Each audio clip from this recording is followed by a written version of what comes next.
Shalom, selamat pagi Bapak Ibu yang Tuhan Yesus kasihi. Pagi ini kita akan membaca merenungkan firman Tuhan. Sebelumnya mari kita berdoa.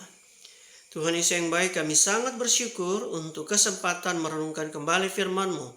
Berkatilah kami semua di dalam nama Yesus firman yang hidup, kami berdoa. Amin. Pembacaan firman Tuhan pagi ini terambil dari Mazmur 34 ayat 1 sampai ayat yang ke-10. Demikian firman Tuhan. Dalam perlindungan Tuhan, dari Daud pada waktu ia pura-pura tidak waras pikirannya di depan Abimelek, sehingga ia diusir lalu pergi. Aku hendak memuji Tuhan pada segala waktu, puji-pujian kepadanya tetap di dalam mulutku. Karena Tuhan jiwaku bermegah, biarlah orang-orang yang rendah hati mendengarnya dan bersuka cita. Muliakanlah Tuhan bersama-sama dengan aku, marilah kita bersama-sama memasyurkan namanya. Aku telah mencari Tuhan, lalu ia menjawab aku dan melepaskan aku dari segala kegentaranku. Tujukanlah pandanganmu kepadanya, maka mukamu akan berseri-seri dan tidak akan malu tersipu-sipu. Orang yang tertindas ini berseru dan Tuhan mendengar. Ia menyelamatkan dia dari segala kesesakannya. Malaikat Tuhan berkemah di sekeliling orang-orang yang takut akan dia, lalu meluputkan mereka.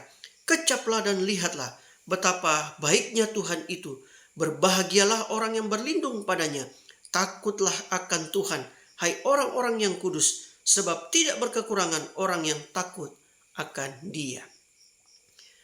Tema kita pada pagi hari ini adalah kecaplah dan lihatlah betapa baiknya Tuhan itu. Bapak Ibu Saudara yang Tuhan Yesus kasihi, panca indera memang berguna sebagai alat bantu bagi manusia untuk dapat menikmati banyak hal yang Tuhan percayakan baginya. Misalnya saja mata untuk melihat betapa indahnya dunia ini. Telinga untuk bisa mendengar setiap puji-pujian yang begitu indah dalam pengagungan kita kepada Tuhan. Lidah kita untuk mengecap rasa manis, rasa asin, dan semuanya yang enak dapat kita nikmati di dalam mulut kita ini.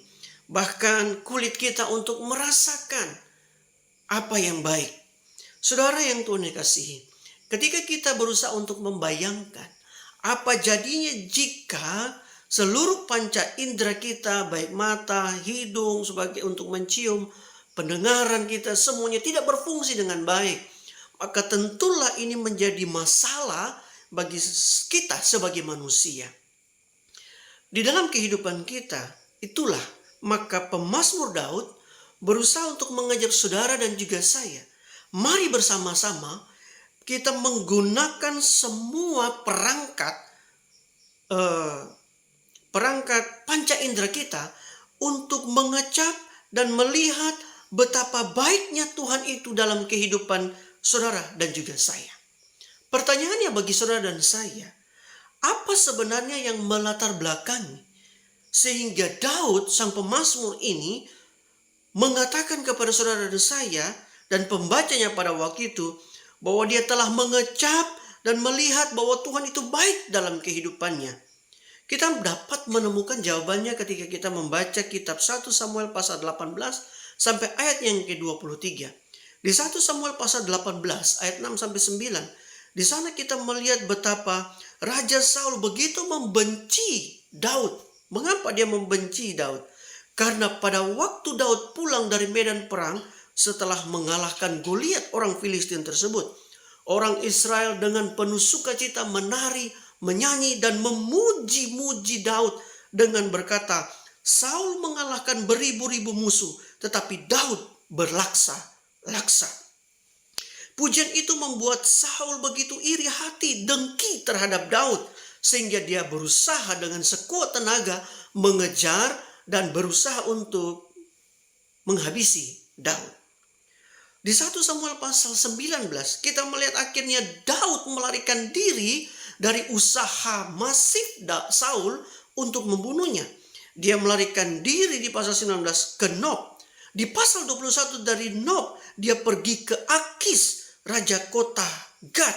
Di pasal 21 ayat 10 setelah itu Daud melarikan diri ke gua Adulam. Di pasal 22 kemudian dia ke Kehila dan padang gurun Sif. Bapak saudara, kita melihat dalam pelarian Daud ini Dia melihat bahwa Tuhan tidak pernah meninggalkan dia. Bahkan dalam catatan Alkitab, usaha Saul meskipun dengan mengerahkan begitu banyak orang yang dia percayai, tetapi Saul tidak dapat menghabisi nyawa Daud. Alkitab mencatat peristiwa itu bahkan sampai pada satu titik Saul tidak dapat membunuh Daud. Kenapa? Bahkan dikatakan dia tidak dapat menyentuh Daud sedikit pun. Seringkali Bapak Ibu Saudara yang Tuhan Yesus kasihi, dalam kesuksesan kita menjadi orang-orang yang mengasihi Tuhan, masih juga ada orang yang berusaha mencelakakan kita. Karena mereka begitu iri dengan kesuksesan kita. Mereka tidak suka, iri, dengki terhadap keberhasilan kita di dalam melakukan kehendak Tuhan. Tetapi Bapak Ibu Saudara, jangan takut dan juga jangan gentar karena peristiwa Daud memberikan kekuatan kepada kita. Allah senantiasa menolong, Allah senantiasa membela setiap orang yang percaya kepadanya. Saudara yang Tuhan Yesus kasihi, itulah akibatnya. Daud akhirnya berkata bahwa aku telah mengecap dan aku juga telah melihat betapa tangan Tuhan yang berkuasa itu melindungiku dari semua ancaman, intimidasi yang berusaha menghabisi nyawaku. Sehingga dia berkata bahwa di dalam perlindungan Tuhan sajalah aku dapat menemukan ketenangan dan juga keselamatan. Saudara, perlindungan Tuhan itu selalu nyata dan juga sempurna dalam kehidupan saudara dan saya. Meskipun banyak tantangan, meskipun banyak kesulitan yang kita hadapi, tetapi Tuhan tidak pernah meninggalkan kita. Di masa ini, Saul mungkin menjadi sebuah gambaran tentang usaha dari seseorang atau dari kuasa jahat ataupun iblis yang berusaha menghabisi kita, yang berusaha menghancurkan iman percaya kita kepada Allah. Tetapi peristiwa Saul dengan Daud memberikan kita informasi bahwa sampai pada masanya Saul tidak pernah bisa menyentuh Daud. Jika tanpa seizin Tuhan, maka tidak ada satupun orang yang bisa menyentuh kita. Itu berarti Bapak Ibu Saudara yang Tuhan Yesus kasihi, apapun manifestasi dari kuasa jahat pada masa kini, baik itu kecelakaan, kutuk, sakit penyakit, santet, apapun itu, jika tidak Tuhan izinkan, maka tidak ada satu tangan atau kuasa yang dapat menyentuh dan menguasai saudara dan juga saya. Sehingga benarlah Daud mengatakan, kecaplah dan lihatlah betapa baiknya Tuhan itu dalam hidup saudara dan juga saya. Untuk itu Bapak Saudara, kuncinya adalah takut akan Tuhan. Menyerahkan diri secara total kepada Tuhan. Itu adalah kunci penyerahan dan keberhasilan dari Daud. Apa yang menjadi ide besar bagi saudara dan saya pada pagi hari ini? Ide besarnya adalah, kecaplah dan lihatlah betapa baiknya Tuhan itu. Karena ia tidak pernah berubah dalam rencananya. Tidak berubah dalam janjinya. Tidak berubah dalam kasihnya bagi umatnya. Ia senantiasa, untuk itu senantiasa kecap dan lihatlah kasih Tuhan. Untuk itu muliakanlah Tuhan dengan hidupmu. Jadilah pelaku kebenaran agar dunia dapat melihat Kristus dalam hidupmu. Dan kecap serta lihatlah Tuhan. Jangan pernah takut menyatakan imanmu. Karena Yesus Kristus tetap sama. Baik kemarin maupun hari ini dan sampai selama-lamanya. Untuk itu hal apa yang dapat kita pelajari di bagian firman Tuhan pada pagi hari ini? Yang pertama Bapak Ibu, kecap dan lihatlah betapa baiknya Tuhan itu. Karena ia tidak pernah berubah. Bapak Saudara, dalam bagian ini kita sungguh-sungguh belajar. Daud sadar, Daud begitu memahami bahwa dia sadar sekali Tuhan tidak pernah berubah. Tuhan akan senantiasa menolong dia. Tuhan senantiasa memelihara hidupnya meskipun di tengah-tengah situasi yang sulit sekalipun. Pada masa kini Bapak Ibu, dunia begitu cepat perubahannya. Perubahan yang terjadi begitu cepat. Bapak Ibu Saudara, kita lihat tren mode pakaian begitu berubah dengan begitu cepat. Perubahan baik di dunia informasi, teknologi, bisnis, pendidikan, semuanya berubah begitu cepat sekali. Sehingga ketika kita tidak cepat menyesuaikan diri, maka kita bisa ketinggalan karena perubahan dunia yang begitu cepat sekali. Tetapi dalam perubahan yang ada, kita belajar bahwa Daud memberikan informasi kepada saudara dan saya dalam bacaan firman Tuhan ini. Tuhan meskipun situasi yang sulit dan perubahan zaman yang terjadi, tetapi penyertaan kasih Tuhan tidak pernah berubah. Kasih setianya kepada setiap orang yang mengasihi dia. Apa yang tidak pernah berubah dalam hidup Tuhan bagi saudara dan saya? Allah tidak pernah berubah dalam rencananya bagi saudara dan saya. Allah tidak pernah berubah di dalam janjinya kepada saudara dan saya. Allah tidak pernah berubah di dalam kasihnya bagi saudara dan juga saya. Saudara yang Tuhan Yesus kasih, ketika kita membaca agak sedikit jauh dari pasal 34 di Mazmur pasal 145.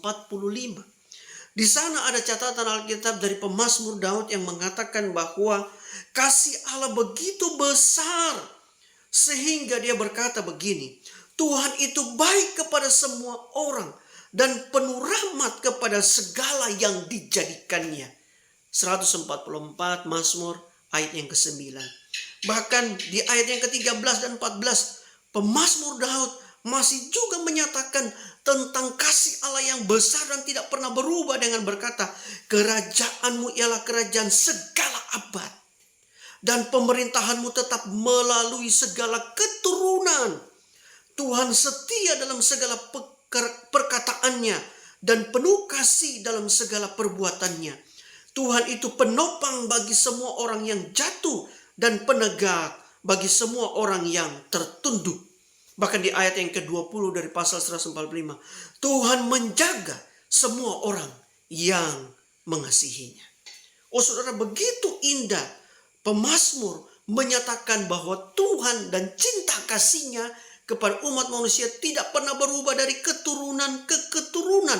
Dari abad ke abad, dia tidak pernah berubah kasih, janji, dan juga rencananya bagi saudara dan saya. Di dalam perjanjian baru kita melihat Allah menyatakan dengan sangat tegas bahwa dia tidak pernah berubah dalam kasihnya dengan memberikan anaknya Yesus Kristus. Yohanes 3 ayat 16 mencatat, karena begitu besar kasih Allah akan dunia ini sehingga telah mengaruniakan anaknya yang tunggal supaya setiap orang yang percaya kepadanya tidak binasa melainkan beroleh hidup yang kekal. Saudara yang Tuhan Yesus kasih, dengan demikian pemazmur Daud akhirnya memberikan informasi dan penekanan sekali lagi. Jika Allah yang aku percaya tidak berubah, maka aku akan berkomitmen kepadanya. Kalau kita membaca ayatnya yang kedua di sana, dikatakan bahwa ada beberapa istilah yang akan menolong kita untuk mengerti tentang komitmen Daud. Aku hendak memuji Tuhan. Daud menggunakan istilah memuji Tuhan. Bahkan dalam beberapa terjemahan Alkitab, istilah memuji Tuhan ini dipadu padankan dengan istilah berlutut. Apa maksud istilah berlutut ini? Istilah berlutut digunakan dalam kaitannya dengan penyerahan diri dan juga bentuk dari sebuah ketaatan. Yesaya pernah berkata dalam pasal 45 ayat 23, demi aku sendiri aku telah bersumpah dari mulutku, telah keluar kebenaran, suatu firman yang tidak dapat ditarik, dan semua orang akan bertekuk lutut di hadapanku dan akan bersumpah setia dalam segala bahasa. Daud pun rindu bertekuk lutut sebagai janjinya kepada Tuhan untuk tetap setia kepadanya. Dan penekanan selanjutnya, aku hendak memuji Tuhan pada segala waktu, puji-pujianku kepadanya tetap di dalam mulutku. Istilah tetap Bapak Ibu, di dalam perjanjian lama, istilah ini seringkali digunakan untuk orang Israel ketika mereka menyerahkan korban bakaran setiap waktu, setiap hari, pada pagi dan juga sore. Sehingga Daud ingin menekankan bahwa kalau Allah tidak berubah dalam hidupku, maka komitmenku, aku akan menyerahkan diri secara total dan juga taat sampai akhir hidupku. Dan juga aku akan melakukannya dengan setia setiap waktu. Aku memberikan korban hidupku pagi hari, sore hari, setiap waktu, setiap saat. Aku akan memberikan diriku. Dan juga Bapak Ibu, penekanan dari penyerahan diri Daud karena ketidakberubahannya Allah dalam hidupnya, dia mengakhirinya dengan istilah, karena Tuhan jiwaku bermegah. Daud menyatakan bahwa apa yang dia telah lakukan dengan memuji Tuhan, berlutut menyerahkan diri dengan taat setia tetap untuk selama-lamanya, ini adalah kemegahan atas hidupnya. Dengan demikian Daud ingin berkata bahwa kalau aku melakukannya, itu karena kecintaanku kepada Tuhan. Istilah bermegah ini Bapak Ibu Saudara dalam Alkitab sering juga dikontraskan dengan apa yang dimiliki oleh kita. Sehingga istilah ini menyatakan tentang kekaguman yang lebih dibandingkan dengan ciptaan atau apa yang kita miliki. Jika itu dibandingkan dengan seluruh ciptaan, maka semua yang ada di dalam dunia yang telah diciptakan, yang paling indah, paling megah, paling besar, paling spektakuler, Allah lebih indah daripadanya. Dan kalau boleh dikatakan dengan semua yang kita miliki, apa yang saudara miliki Bapak Saudara, harta kekayaan, keluarga, istri yang cantik, atau suami yang gagah, anak-anak yang berhasil, maka boleh dikatakan lebih daripada semua yang saudara miliki, kemegahan terbaik adalah kemegahan kepada Tuhan yang tidak pernah berubah. Saudara yang Tuhan Yesus kasihi, di sini kita sampai kepada satu pengakuan yang begitu indah, bahwa marilah kita mengucap syukur. Kecap lihat bahwa Tuhan itu baik, karena Dia tidak pernah berubah dalam hidup saudara dan saya. Yang kedua bagi saudara yang Tuhan Yesus kasihi, Daud ingin menyatakan kepada saudara dan saya bahwa kecap dan lihatlah betapa baiknya Tuhan itu. Untuk itu, muliakanlah Tuhan dengan hidupmu. Daud ingin menyatakan bahwa mari kita muliakanlah Tuhan.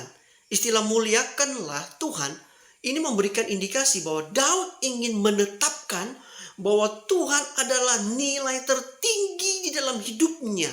Menetapkan nilai tertinggi hanya kepada Tuhan. Tidak ada pencapaian lain yang ingin dia capai yang paling tinggi. Hanya Tuhanlah yang paling tinggi.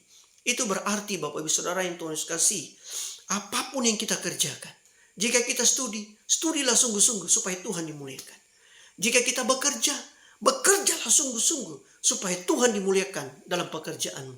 Jika saudara dalam pelayanan, layanilah Tuhan dengan sungguh-sungguh agar hanya Dia dimuliakan. Kita semakin kecil dan biarlah Tuhan yang semakin besar. Saudara, itu berarti memuliakan Tuhan ini.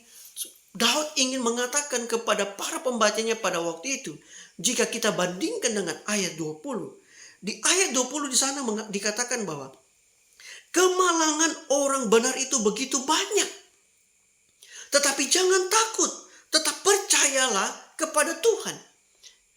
Itu berarti Bapak Saudara, meskipun kita mengikut Tuhan, hidup sebagai orang benar, tetapi masih saja ada pergumulan, jangan kendor, jangan takut, tetaplah ikut Tuhan. Daud mengajak kita untuk tetap berkomitmen kepada Tuhan meskipun ada konsekuensi yang akan kita alami. Mata kita harus tetap tertuju kepada Tuhan.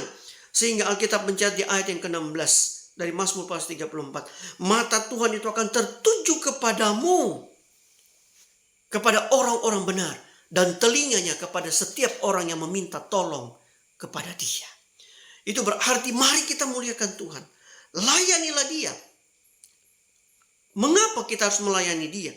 Karena Allah telah melakukan yang terbaik, yang mulia, yang menyenangkan bagi saudara dan saya. Sehingga kita harus memberikan diri kepada Tuhan. Akhir-akhir ini Bapak Saudara, ada banyak sekali tantangan kita untuk memuliakan Tuhan. Misalnya saja Bapak Saudara, ketika kita tidak korupsi, maka orang-orang akan berusaha jauh dari kita. Karena kita tidak bisa satu kelompok dengan orang-orang yang korupsi. Kita tidak bisa ikut bersama dengan mereka. Sehingga mereka berkata, ketika kamu tidak bisa ikut sama-sama korupsi, kamu bukan sahabatku. Akhir-akhir ini juga Bapak Saudara, ada banyak orang yang menyimpang dan melakukan hal-hal yang mendukakan hati Tuhan. Kita pun akhirnya terkadang seakan-akan mau terseret oleh arus dan berpikir bahwa tak mengapa jika sesekali kita berusaha untuk tidak melakukan yang benar. Toh semua orang melakukannya. Saudara, belajar dari Daud. Dia mengajak kita bertahan di dalam kebenaran karena menyadari bahwa Tuhan akan senantiasa memberikan kekuatan kepada saudara dan saya untuk menjadi alat kebenaran. Saudara, kalau kita melihat aplikasinya dalam kehidupan kita, dikaitkan dengan apa yang dikatakan di dalam perjanjian baru oleh Paulus kepada jemaat di Efesus, pasal 4 ayat 5 sampai 32. Paulus mengatakan bahwa mari kita singkirkan semua kebohongan, ketakutan, kebencian. Berkaryalah dengan baik. Jangan mencuri, jangan mengucapkan kata-kata kotor. Tetapi gunakanlah kata-kata Anda untuk membangun agar yang mendengarkannya diberkati. Singkirkanlah fitnah, jauhkanlah perselisihan dan segala kejahatan. Itu berarti kita menggunakan semua potensi hidup kita, panca indera kita untuk memuliakan nama Tuhan. Kita dengan sekuat tenaga memberikan yang terbaik. Tuhan dimuliakan agar kita pun diberkati olehnya. Untuk itu Bapak Ibu Saudara yang Tuhan Yesus kasihi, mari kita berjuang dengan sekuat tenaga karena kita percaya bahwa di tangan kasih Tuhan Dia akan senantiasa memberkati kita menjadi pelaku-pelaku firman Tuhan yang setia. Bapak Ibu yang Tuhan Yesus kasihi, yang ketiga, kecap dan lihatlah betapa baiknya Tuhan itu. Jangan takut. Karena Tuhan akan menolong saudara dan saya. Ketakutan menggambarkan rapuhnya pertahanan diri seseorang dalam menghadapi kekuatan lain yang ada dari luar dirinya. Sehingga ketakutan bisa menghilangkan semua harapan, kegembiraan, bahkan bisa melumpuhkan semangat hidup dan juga cita-cita kita sebagai manusia dan orang percaya. Saudara yang Tuhan Yesus kasih, banyak cara untuk menghadapi ketakutan dalam hidup ini.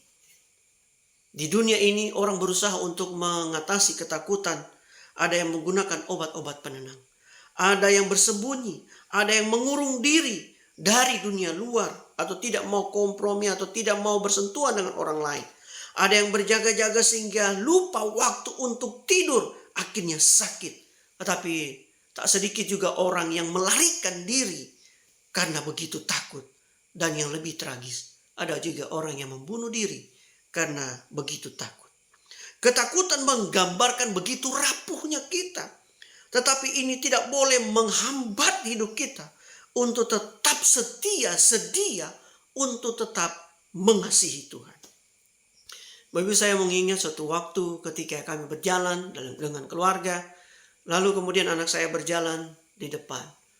Ketika dia berjalan dengan sukacita, tiba-tiba dia melihat ada seekor anjing yang menggonggong dia, kemudian berlari kecil mendekatinya. Dengan sigap dia berlari ke arah kami, keluarga, papa mamanya, lalu kemudian memegang tangan kami dan berdiri di samping kami dan berjalan bersama-sama dengan tidak takut lagi.